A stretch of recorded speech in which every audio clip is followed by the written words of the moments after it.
The following are true scary stories found on the subreddit Let's Not Meet. I'll have a link in the description below.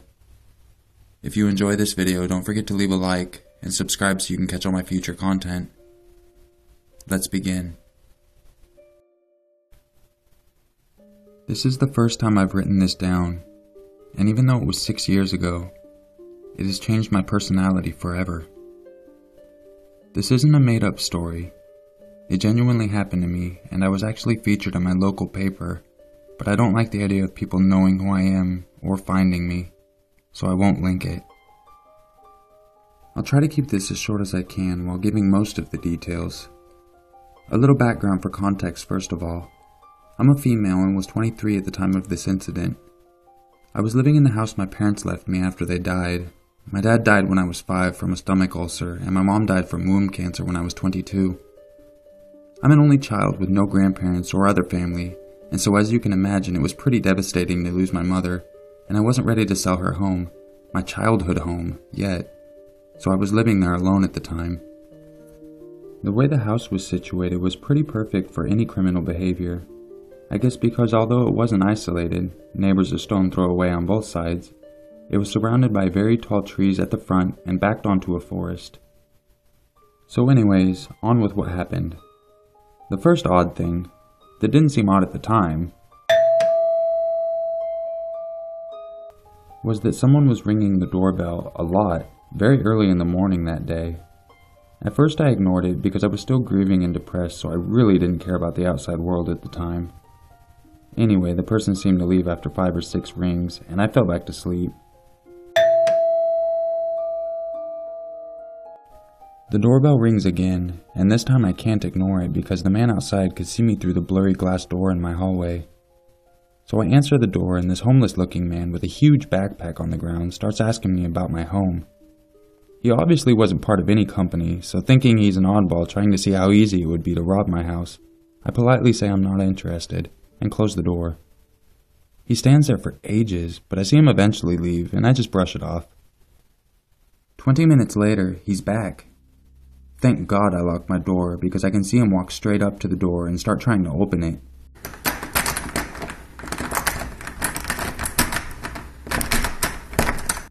I shout through the glass at him and he looks shocked and says that he knew my mother. I just ignore him and call the police straight away after checking that all of the doors and windows are locked. While I'm still on the phone, I hear him using what sounds like tools, and getting scared as he's about to break through the door. I stand by my back door ready to run. About 30 seconds later, I see my front door shudder and slightly open. I panic, drop the phone, smart, I know, and run as fast as I can down my garden into the woods and onto a path and run to a neighboring street. I don't see him anywhere, so I assume he's robbing my home and that's all he wanted. Slightly relieved, I knock on a stranger's door at random and ask them to call the police again. The police arrived to meet me in the living room of this stranger, which seems like hours later, but was probably only 40 minutes. I go to the police station and find out exactly what happened was a lot creepier than what I had imagined. When the police got to my home, the man was gone, but he left a host of fingerprints and evidence, and because he was known to the police, he was picked up the next day hiding in a family campsite.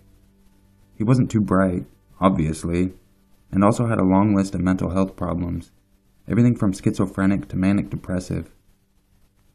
He used a long screw-like tool to break my door lock by hammering it through, and once inside he left huge knife carving marks along the hallway, as well as muddy handprints and creepy carved-out words on all 4 of the bedroom doors, which were almost all spelled incorrectly, like the word bitch, as well as the phrase gut you. It might not sound like much, but I can't explain just how scary it is to see slice marks meters long covering your hallway. He also left a large knife stabbed into one of my bedroom doors, fingerprints and all. He didn't steal anything as far as I'm aware of, but he actually left a note for me that morning when I hadn't answered my door, although I never saw it because it was under a plant pot. His spelling was atrocious, so it was hard to even fully understand what the note said, but he proved he knew my full name, age, and that I lived alone. Frustratingly, I wish he would have went to prison for a long time. but in the end I think he only got around 3 years, even though he was wanted for other petty crimes and a more serious case of rape. I've never seen him again, and since sold my family home, but I still can't bring myself to answer the door for strangers to this day.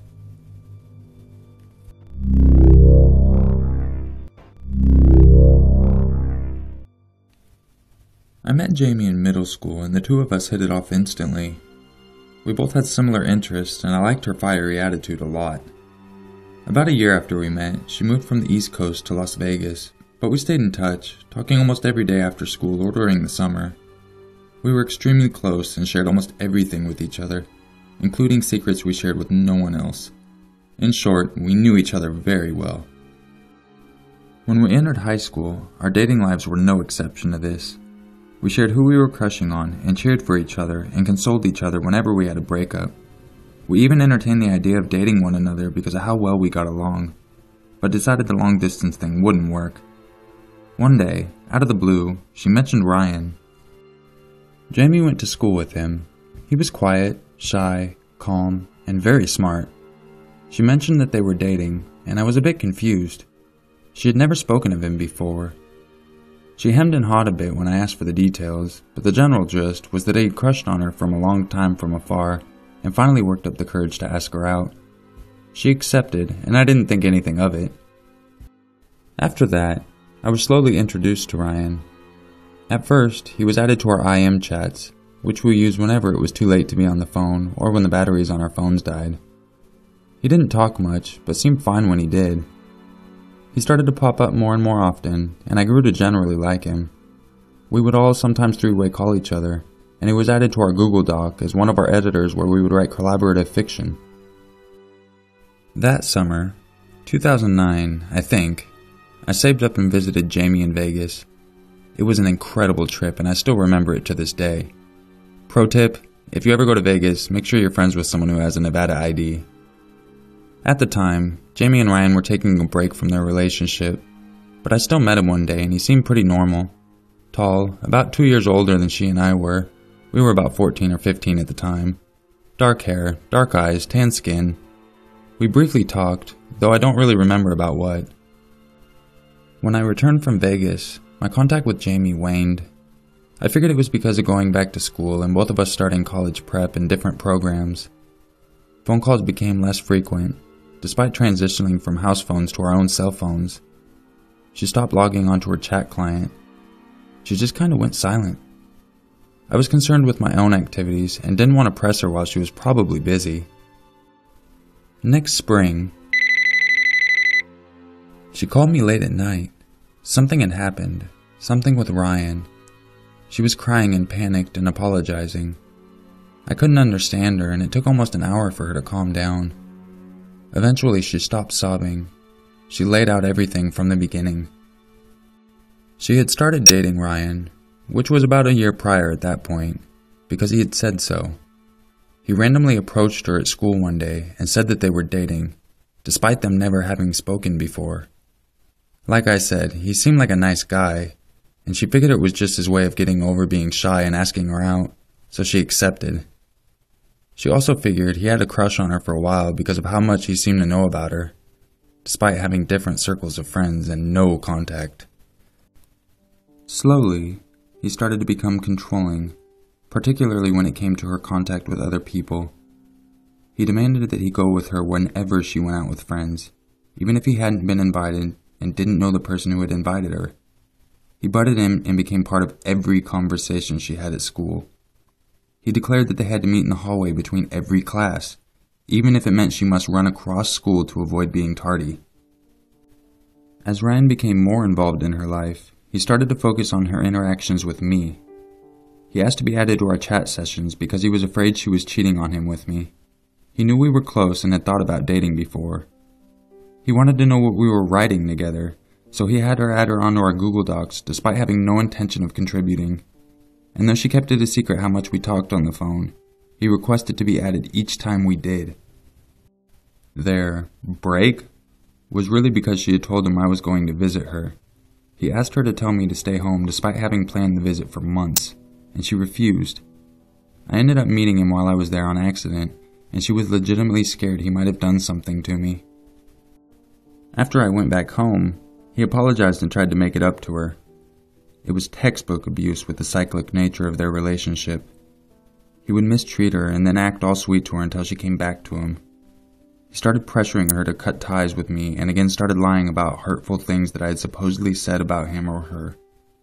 She didn't believe it, but he wore her down with the persistence. He would check her phone and her computer to see if she had messaged me.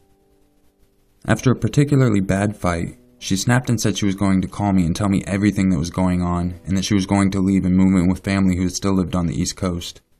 He responded by shoving her to the floor and almost breaking her arm. Then he stormed out when she cried, but she didn't follow through with her threat. He called her the next day and apologized, saying he would let her call me Sunday of that week and would make it up to her by taking her hiking in Red Rock Canyon on Saturday. She cautiously accepted and went about the rest of her week. Friday night, around 8 p.m., Jamie gets a knock on the door. It's the police, and they want to speak with her and her mom. They come in and proceed to tell her that they had gotten a tip from one of Ryan's friends that he was planning to hurt Jamie. They got a warrant and searched his room and car. They found a detailed suicide note about his plans to drive her out in the Nevada desert and commit suicide with her by slashing their wrists so they could be together in the afterlife. If she didn't agree to it, he would stab her to death. They also found several knives in his car. After the cops left, she called me immediately and spilled everything and apologized for keeping this all from me. She felt like she could handle it all on her own and didn't want to get me involved. We ended up staying on the phone all night until both of us fell asleep. We started talking regularly again after that, but I've sadly fallen out of contact with her since then. I still check up on her on Facebook though. She's moved back to the East Coast and appears to be happy. As for Ryan, I believe he was admitted to a mental health facility and is still there to this day.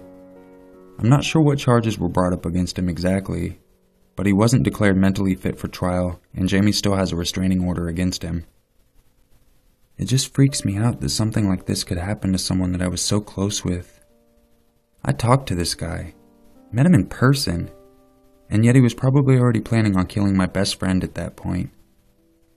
I still get shivers when I think about him, or think about how Jamie sounded the night that she found out, only hours before he planned to murder her. The police never revealed who had tipped off the cops about Jamie, but I can't even imagine what it had been like if they hadn't.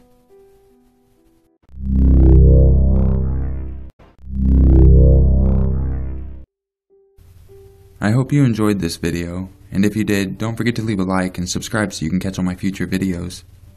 If you didn't enjoy this video, leave a like anyways. Thank you. And remember, it's always scarier if it's true.